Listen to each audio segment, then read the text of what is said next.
Our next speaker is someone who could tell you firsthand about geoengineering. Her name is Kristen Meghan, and it's taken her a lot of guts to come here and speak what she has to say, so give her a big hand. This presentation has been brought to you by Gigi Bowman for State Senate and Oath Keepers. All right, first off, I just want to, I know everyone else has said it, but I really appreciate everybody that has come out here today. It's not just showing up and supporting an event, it's actually listening to those of us who are here to share a message. So, as it was presented to you, I'm here to speak to you about geoengineering. First thing I want to ask you is, who doesn't believe it exists? Anybody here on the fence? Okay. Well, hopefully when you leave here today, you don't just believe it, you share the information that I'm going to share with you, and you get more people on board to stop this unethical crime. I want to show you a video clip because the first thing people ask me about geoengineering is, who are these people? Who are the people that are, kind of pushing the button to get this thing going? One of them, his name is David Keith.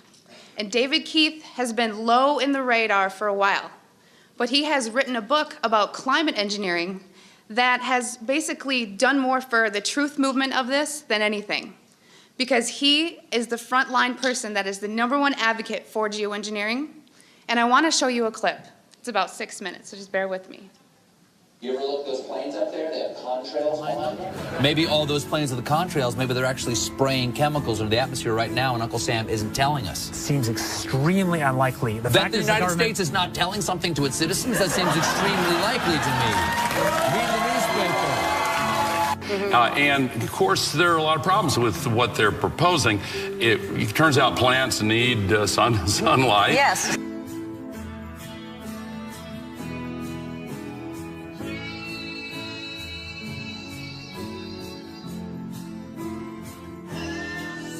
Have you gotten some grief for suggesting this? Sure. I mean, this is like writing a book that's the case for leprosy. Well, first of all, let me ask you this question, because there's a rumor, I don't know if this is true or not, that some scientists are trying to figure out a way to block the sun to try to slow down global warming.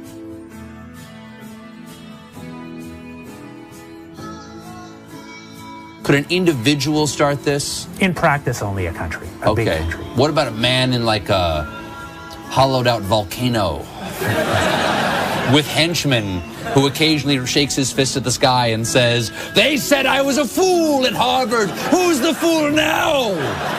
It's All Things Considered from NPR West. I'm Arun Roth. If scientists get the calculations wrong, it could be catastrophic for life on Earth. Or what if the technology got into the wrong hands? Couldn't someone shoot poison into the atmosphere? So people are terrified about talking about this because they're scared that it will prevent us cutting emissions. Right, and also that it's sulfuric acid. It is. You're bearing the lead. Is there any possible way this could come back to bite us in the ass? You put another kind of pollution, sulfur dioxide, up to orbit, cover the atmosphere. The sky won't be really blue in the way it is now anymore. Blanketing the earth in sulfuric acid, because I'm all for it. This is the all-chocolate dinner. I still get to have my CO2, and I just need to spray sulfuric acid. Right. All over the earth. Right.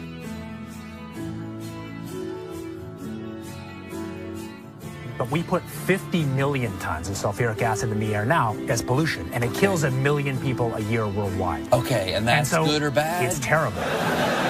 But it'll be better if we put more in. So if it kills 1 million people and we're only doing 1% more, we're just killing 10,000 more people. You can do math. So killing people is not the objective here. Killing people, not the objective. I just wanted to be clear. Because some very mainstream scientists are saying that the climate change situation is so bad that saving life as we know it might require something radical, like shooting chemicals into the stratosphere to reflect sunlight.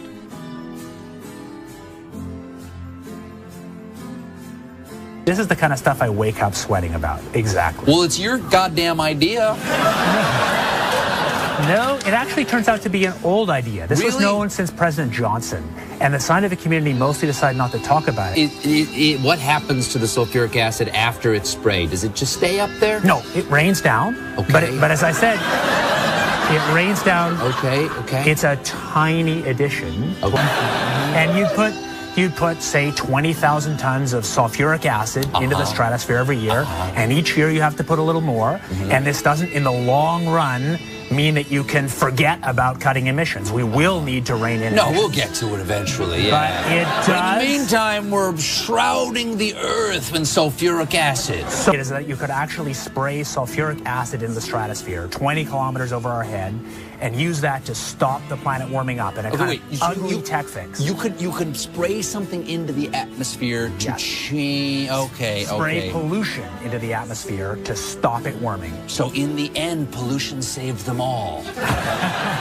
We owe pollution. We owe acid rain an apology, is what you're saying. It would be a totally imperfect technical fix. Okay. It would have risks. It wouldn't get us out of the long-run need to stop polluting, but it might actually save people and be useful.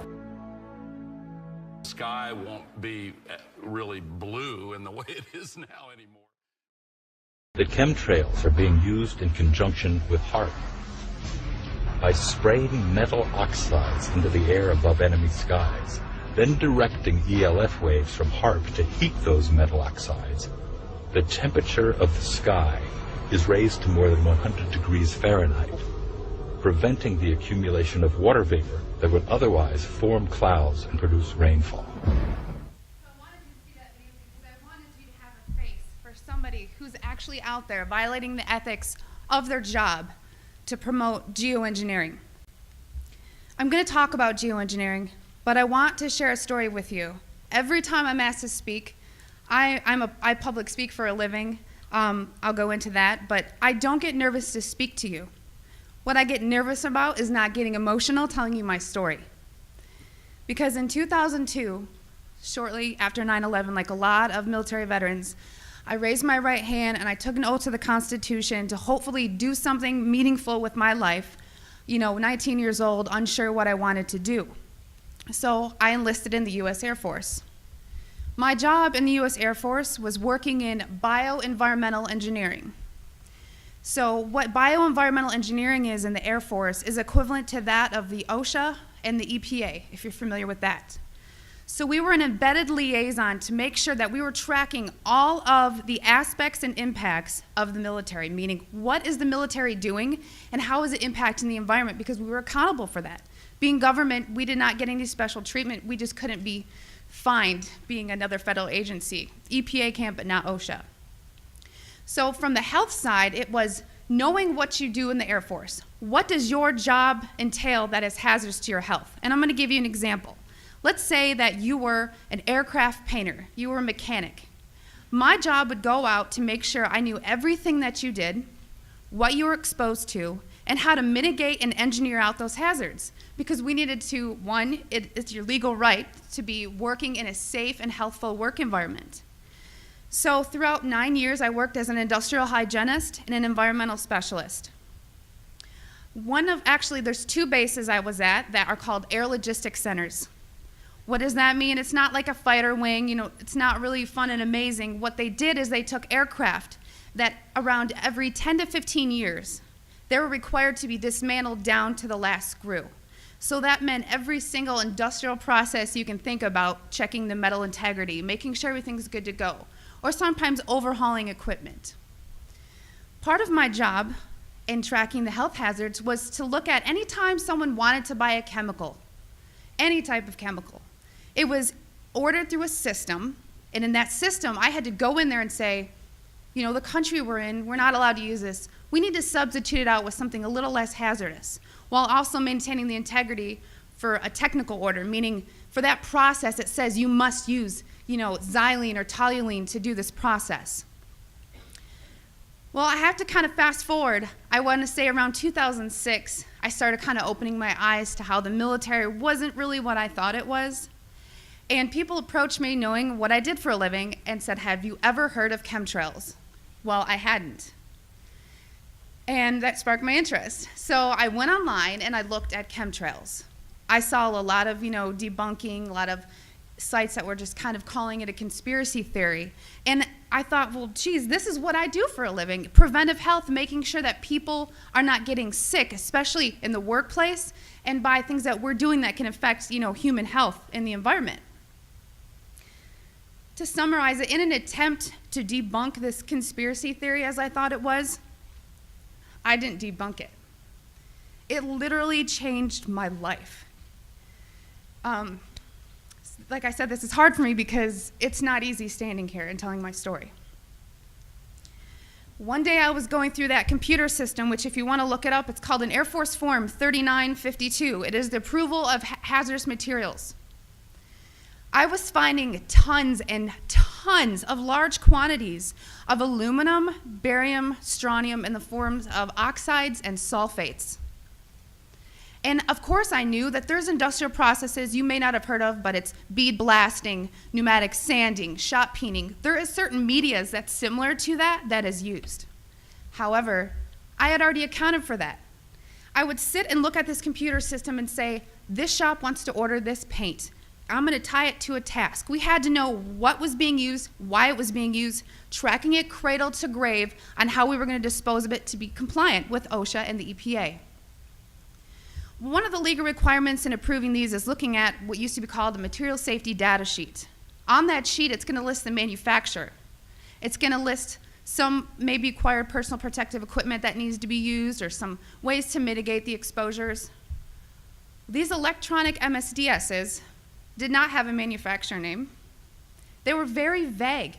They almost looked to me like somebody had made it and scanned it into the system.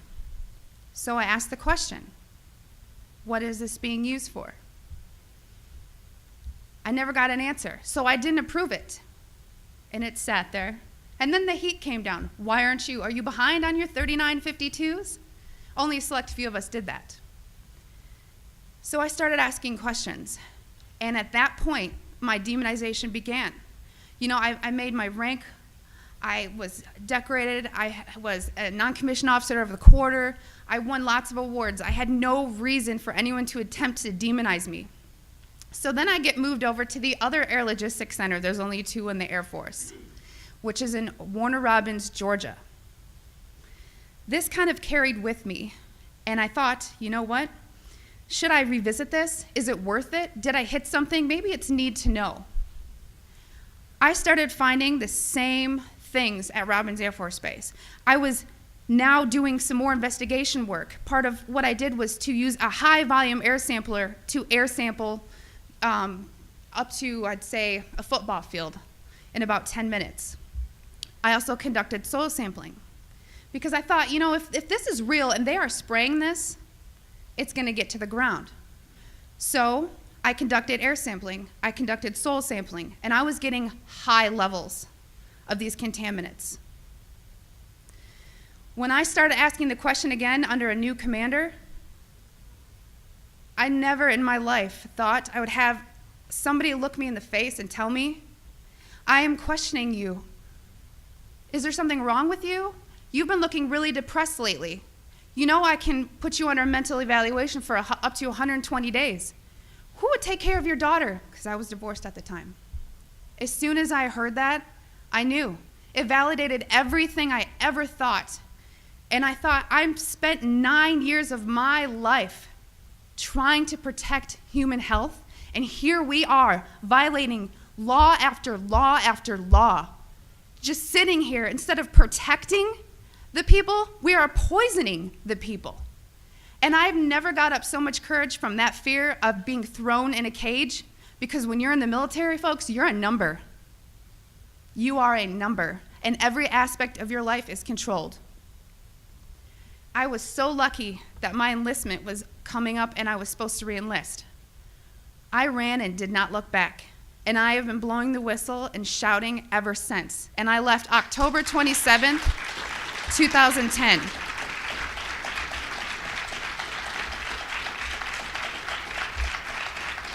Thank you. It didn't just end there, though. You got to remember, there's a whole career field of people that work in bioenvironmental engineering. A lot of those people were told, do not talk to me. Do not talk to her. Do not email her. They were given no contact orders. Because my biggest thing was, if I'm just so, dishonest, don't you think somebody would come out and say, she was never in the military or something negative to discredit me? They've ignored me, but they've tried to silence me. Every time I fly, I am pulled into a secret room. I literally am tagged in the system for the TSA. It is difficult. As an industrial hygienist, I do very well for myself, but it has been so difficult after leaving the federal government to maintain employment. Nowadays, everyone runs background checks on you, and the first thing they look at is, wow, here's a whistleblower. And you ask yourself, if this is true and we are spraying the people, where are the pilots? Where are the people? I don't know if you pay attention, but look at Snowden. Look at Manning. People don't come forward because these supposed Whistleblower Act protections that you have are not enforced, they're not supported, and they really don't exist. But what I want you to take from this is to understand that I am being completely honest with you, and that geoengineering is occurring, it's been occurring, it is not new, and your tax dollars are funding this. I 100% know that the US Air Force was involved, and it kind of, I think back to all these things that I never had noticed. If you don't know what to look for, you can't look for something. And once I realized a process they were trying to hide, people have come out of the woodworks, from EPA compliance officers to ex-people that I worked with in my career field, who I cannot state for obvious reasons. I've had pilots come forward. I've had people come forward that actually load the canisters on the planes.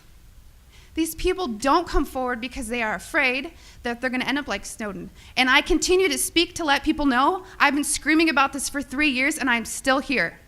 And why are you so afraid? Because many of these people are on active duty. And if you are willing to die for your country, supporting, the Constitution and defending us from enemies foreign and domestic, you are willing to die for your country, but now you're scared.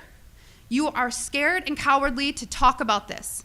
So I'm not just speaking to all of you in this room, I'm speaking to all those people that are gonna watch this online and watch it on YouTube. Because you can come forward, you can help expose this, and we can stop it. So many people wanna ask, why? Why is this occurring? That's for later thought. From weather modification to weather weaponry, there's numerous reasons under Agenda 21 and tons of theories. But my job as an industrial hygienist is to make sure that I comply with the laws and enforce them. So it is unethical every day for all the other people that are out there that work in preventive health, or even physicians that aren't speaking about this. They need to. So one thing I want to tell you is what you can do about it. The biggest hurdle that we have is disinformation sites. I never say them, but I'm going to today, so that you know if anyone ever gives these to you as a reference to debunk you, it's Metabunk and Contrail Science. Those are two websites that are ran by a government shill named Mick West. And he is a computer gaming programmer who tries to tell you about persistent contrails. So somebody who isn't even credentialed in chemistry or physics or ecology, none of that, is trying to tell you that you're crazy. Okay? So also on social media, don't just hit the share button. There are links. You have to understand that I have met people who used to be purposeful disinformation trolls, as we call them. These people are paid to pretend that they're you, to get you on board to believe a website or an article, just so that you look so vulnerable.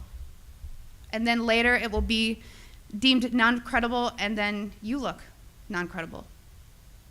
So please vet, research. And if you have something to write with, I want you to take down my email. It is Kristen, Kristen, Meghan, Meghan, @gmail.com. And by emailing me, I can give you some information for what I'm about to tell you. If you still don't believe it, or you still want to convince people, there's something you can do. You can take a glass jar. It needs to be a glass jar, so there's no BPAs. Take a rain sample and take a snow sample. I tried to disencourage the soil sampling because everyone's background of where you live is different. Because a lot of the materials that are used in geoengineering are natural occurring in Earth, just not in the industrialized form that they're used. So if you take these rain samples and you take the snow samples, email me, because I cannot publicly tell you where to send them, because we've actually been blackballed by labs who refuse to run our samples. And a problem that is occurring is people are sending in rain samples to labs that don't realize how low the limit of detection needs to be, because these are nanoparticulates. They are very small. So if you email me, I can tell you where to send in your samples, and it's only around $50. That may be tough on some people, but it's way cheaper than maybe what you assumed. So I just want everyone to know and understand that of all things, of all the freedoms that we are losing, geoengineering is the #1 issue that we are facing. Because you can have guns and money and you can have everything. If you don't have food and water and you are dying of respiratory or neurological illnesses, what does it matter? So you've heard about vaccines, and you'll hear, about smart meters, and you'll hear about other issues like fracking.